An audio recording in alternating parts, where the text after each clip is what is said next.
Hello, and welcome to a late episode of Bodied, the Cloud9 Fancast. I'm your host, Havokpus, and I'm joined by Frozencreek. I finally got a chance to record with you since work is a demanding schedule. Yeah, it's been a wild couple weeks. Glad to be back.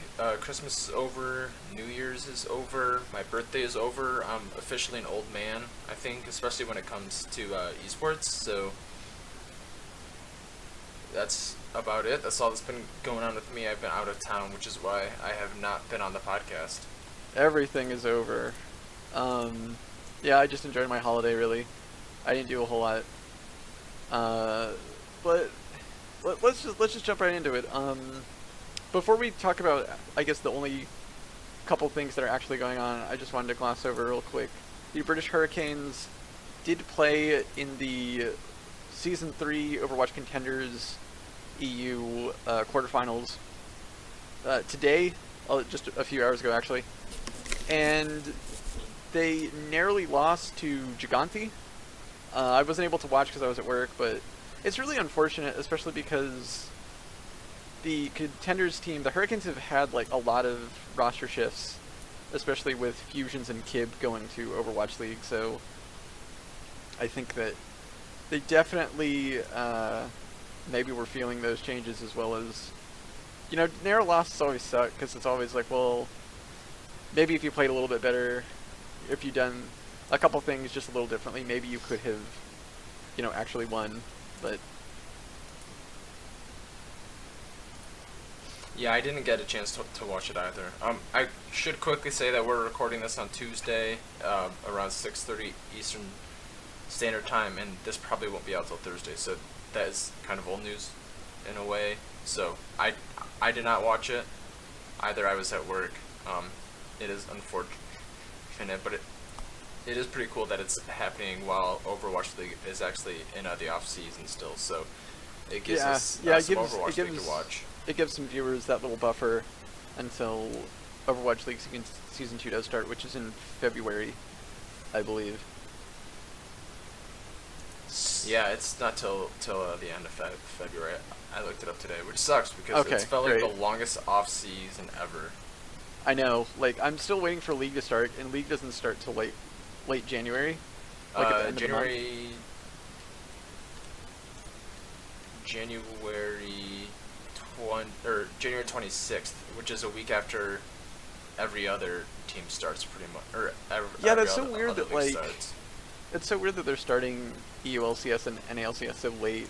Usually, like, you'd think like they would kind of lead with that, right? Like they would, or at least give like really nice start times for premier regions like NALCS and EULCS. Or I'm sorry, they changed EULCS to a different name. I'm still going to call it EULCS. Yeah, me too. It's because that's what it LEC. Yeah, it's LEC for anybody who missed that announcement, along with all of the pretty wild roster swaps that happened over there. I think it was more dramatic than what happened in North America, which is now not NALCS, it's just called LCS, which is pretty cool, I guess. I think that I haven't been paying attention to Europe's roster changes, but apparently some have been really shocking. Yeah, what's his face from Fnatic? I'm blanking. Reckless? Oh, Caps. No, the Caps. Caps went to... Yeah, Caps is apparently... He's going to G2, and Perks is moved to be an 80 carry. Yeah, so that was like the big shocking thing. I think that was bigger news than Jensen going to Team Liquid, just based off the fact that G2 is now hoarding mid laners and playing them all over the map, which in a way seems like a pretty cool idea, just because mid laners have decent map awareness and they kind of understand how to view and move around the map, and because they have good mechanics. Moving to ADC is going to be interesting. I always thought that we would see the mid laners move to other roles besides ADC, because that's kind of a niche, specifically mechanically intensive area or position, but I guess we'll see how it goes. They're a loaded team now. Yeah, I honestly didn't think it would happen, just because I thought that Personally, I thought that Perks was one a bit too proud, and two, I think Perks was too integral in the mid lane to really have him swap over to a different part of the map. So it'll be really interesting to see how he works with Caps and the rest of his team. I don't think they made any other changes, did they? Off the top of my head, I can't remember. We can talk about that closer to when LCS actually starts. Yeah, so that is next weekend for everyone but North America. And then North America is, I believe, the week and a half after. Wow, that doesn't make any sense to me. Yeah, yeah, it's really weird. Okay, so LEC starts next week during the. That feels so wrong to say, but they start next week during the week, or on Friday, and then we start the week after on Friday. And actually, the first match of the split is Team Liquid versus Cloud9, so we will get to see,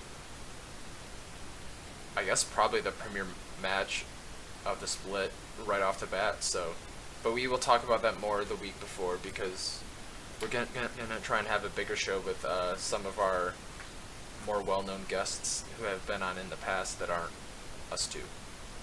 Yeah. So that's going to come. Yeah, it should be a much more funner show. There has not been anything really happening this offseason. We do have 2 news stories that we want to discuss, since some stuff actually did happen. The first is for CSGO, and it seems that with Golden's continued medical situation, Cloud9 has announced that they are going to bring on another player to kind of trial. His name is Zelsis, and it was actually somewhat an interesting news story, because apparently, and this is, I think, just rumored, nothing I think was 100% confirmed, but the story goes that they were initially trying out Infinite. He was another young up-and-coming player, and due to his storied past and vocabulary, Cloud9 instantly said, nope, I want none of that, and they went with Zelsis. And I have not heard of this player at all. Apparently he's apparently sort of like a Stewie 2K situation, where he is very good, but just really, like, he hasn't been molded yet or anything. And it's really curious to see if, after his trial, if the team does sign him on. I was hoping that they would just take Refresh, because at the last Pro Series, they had Refresh stand in for Golden, and Refresh looked amazing, and I was hoping that they would just stick him, because the team actually looked really good. Yeah, it seems like one of those situations where you grab someone straight out of solo queue in League of Legends and kind of just stick them in. Just some things about him. Picking him up would make us a North American team again, which I guess is pretty substantial. And he is also the youngest person on the team by about 2 years, so he really is more of in the up-and-coming mold. And I think it's an interesting pickup, but I guess we're going to have to see how it plays out, because I know that Clone9 has done a really good job developing talent in other games. So it'll be interesting to see what they can do with someone who seems to have all of the basics you would want in a professional CSGO player, but let's see if they can turn it into someone who fits the mental, like, makeup of a professional player, and also someone who has the strategy and ability to read the game like a professional player. Yeah, I'm really curious to see how the team actually grows around him. CSGO has just been such a rough thing for Cloud9 ever since the major, because people have bowed out, you know, there have been synergy issues with players, there's been just so many issues, and really just the team has never seemed to have a stable 5-man squad, and I think that that's really just been the majority of the issues, you know, either it's one person having to be a stand-in or another, and it's just causing so many issues, and you can't find any footing, because by the next tournament you're playing with someone completely new. So to maybe just have a core of 5 people, no matter who they are, is at least right now better than, something like what they've been doing. And maybe, who knows? Maybe this Celsius kid can do well, or maybe not. I think it's just up to how does he perform in the matches to come, and how does the team look as a whole. Yeah, it's going to be kind of a project, so I'm more looking for progress over the next maybe 6, 8, 10, 12 months before I want to say too much about him. But I wonder if that's going to have any kind of effect on any of the other players sticking around, or if they choose to leave also, much like some other snakes have in the past. Yeah, it's been almost a year at this point, right? Yeah, I mean, I think 10, 11 months since the major. Yeah, I think it'll definitely test our other players as well. Automatic has been through so much, and Jack must be paying him a really good amount of money to stick around while all of this turmoil is going on. But hopefully, we can find some consistency and some improvement. Yeah, and this seems like the first step towards having a consistent roster. And I will say I'm also glad they didn't pick up, it was Infinite, right? The guy who had very low moral standards. That's not the right Yes. word, but Yeah, it was Yeah. Infinite. I think they were maybe also looking at a couple other players, but the rumor at least was they were going to go with Infinite first. yeah, and I'm glad that they didn't, because he has proven that he does not have the mental makeup to work with people from all over the world, whether the color of their skin matches his or not. So. Oh yeah, I think that for me personally, I've seen comments even where it's just like, I kind of feel bad for Infinite, and it's just like, no, why? He made his fucking bed. He was immature and a fucking idiot. This is his fault. He has to now deal with the consequences of him being a fucking idiot. If you would not get away with this behavior in any job, no matter what. So I think that he just has to deal with what happened, and people have to deal with that. Yeah, and I won't say that there's not some world where he gets some kind of redemption arc if he can prove to fix his ways, but I don't think the future's with Cloud9, and I'm glad that they're making a stand on that, because esports should be something that's inclusive to everyone, and that's something that I guess we really haven't seen it being as inclusive to everyone. Like, I can't really think of too many black esports professionals. I know Smash has a commentator who is a person of color, and I'm sure that there's Anti. Anti is Okay. a pretty great player. Yeah. You forgot the best the best fighting game champion of all, Frozen, Sonic Fox. I did. My personal favorite. Yeah, and so I think that we should encourage diversity in something like this, and I think obviously Jack agrees with that, and this is not a topic I want to spend too much time on, because I feel passionate about it, and I don't want to do anything disheartening. But I'm glad that they made the right choice. Yeah, me too. Well, let's roll on over to our next big topic, and that is, surprisingly and unceremoniously, Cloud9 seems to have parted ways with their Rainbow Six roster. 5 out of the 6, or 4 out of the 5, I don't know numbers. So it looks like 2, 3, 4. Yeah, okay. Sorry, I had to count.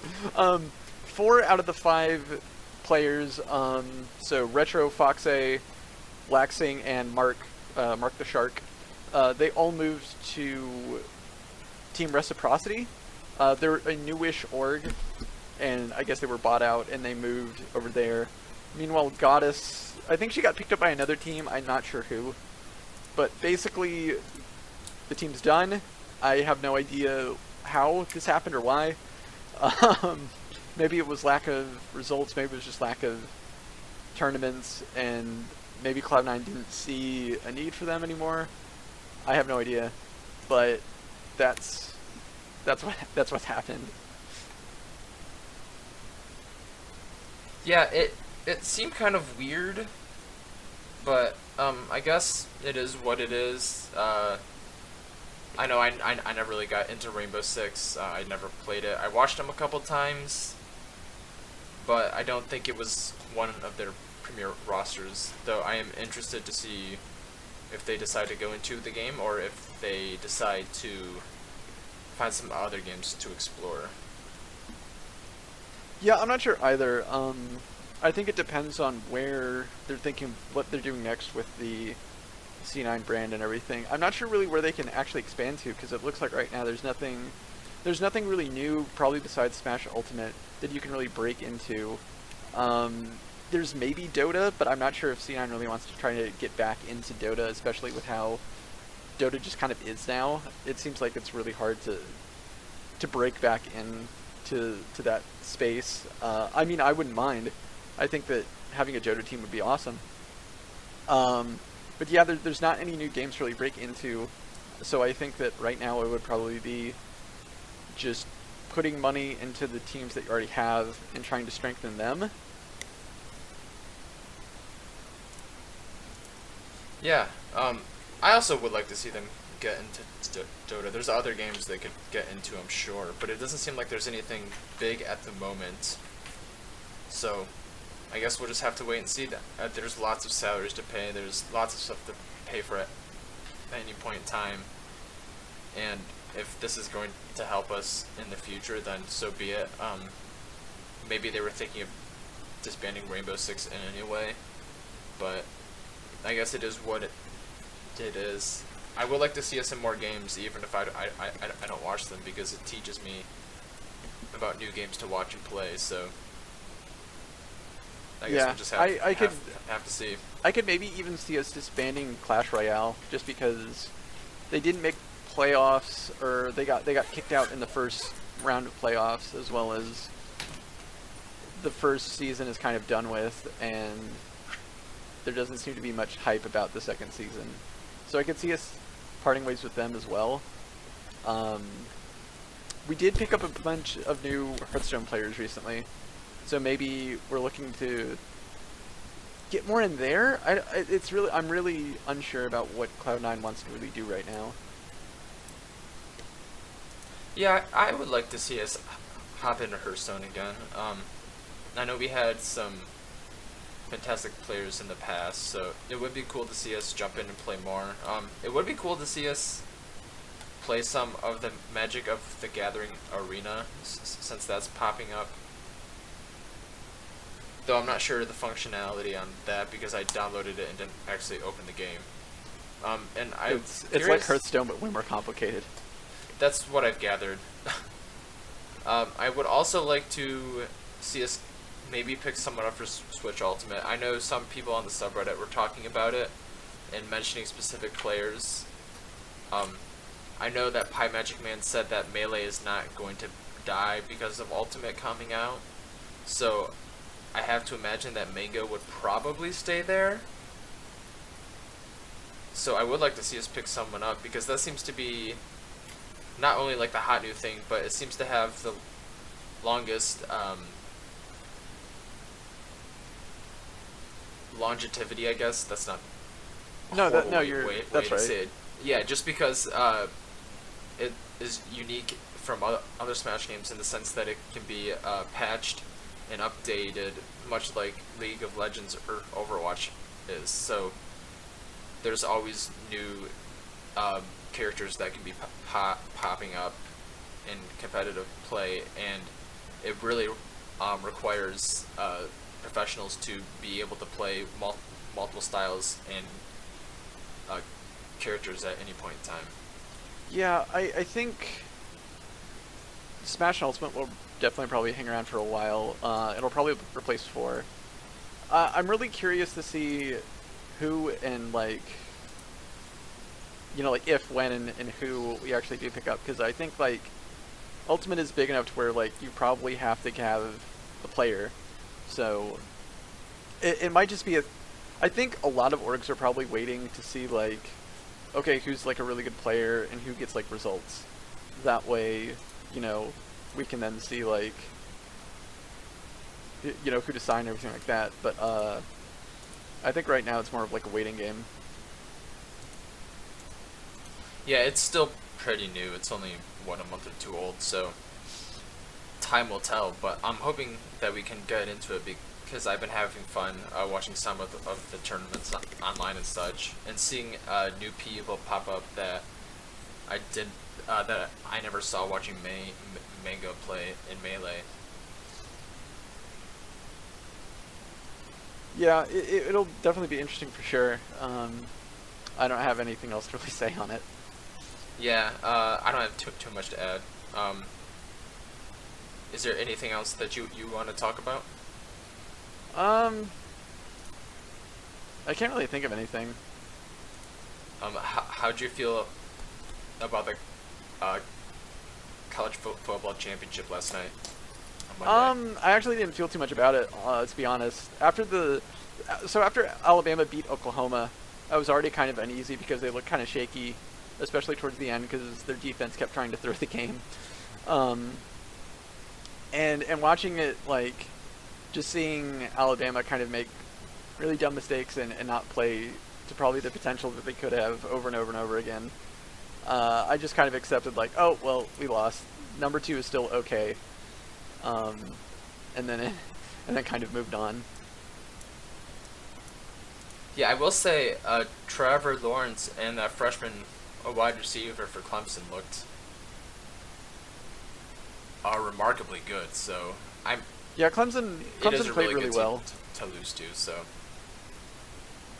I'm not gonna pretend like my feelings are hurt in any way by Alabama losing, but my favorite worst moment probably was that Alabama tried to do a fake kick, and that was embarrassing. but the quarterback, instead of passing it, he just runs, and he had to cover like 6 yards, so there's like no way that he would get it, and even the casters were just like, why would he run? Why would he do that? Why would he ever do that?